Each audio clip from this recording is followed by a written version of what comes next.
Buonasera e ben ritrovati con il TG Flash di New Sicilia. Nel pomeriggio della giornata di oggi un uomo di 28 anni di Fiumefreddo ha tentato il suicidio lanciandosi dal viadotto dell'A18 vicino all'agglomerato urbano di Regina Pacis. L'uomo si è arrampicato sul guardrail lanciandosi nel vuoto e cadendo da un'altezza di circa 15 metri in una scarpata coperta da erbacce e sterpaglie. Fortunatamente la presenza dei rovi ha mitigato la caduta. La terza sezione della Corte d'Appello ha confermato la precedente sentenza del Tribunale di Termini Imerese che ha condannato il sacerdote Vincenzo Esposito a 5 anni di reclusione per l'accusa di induzione alla prostituzione minorile.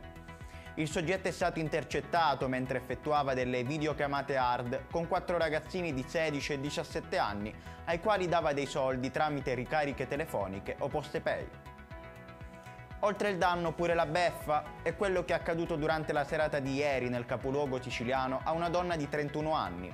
Una Fiat 500 rubata alla donna di cui si parlava prima è stata completamente distrutta dalle fiamme a Bagheria. Gli incendiari probabilmente hanno agito dolosamente, ma nonostante ciò risultano ancora sconosciute le cause che hanno portato i colpevoli ad agire in questo modo. Allerta meteo gialla su tutta la Sicilia per la giornata di domani, 3 marzo 2023, secondo quanto comunicato dalla Protezione Civile regionale. Le piogge infatti saranno le protagoniste della giornata. Le province siciliane meno fredde risulteranno essere, secondo le previsioni meteo, Messina e Catania con massime di 15 e 14 gradi. Le più fredde invece si confermano Caltanissetta, Enna e Ragusa, con minime rispettivamente di 2, 0 e 3 gradi. Ed è tutto per questa edizione, il prossimo appuntamento sarà domani alle ore 10.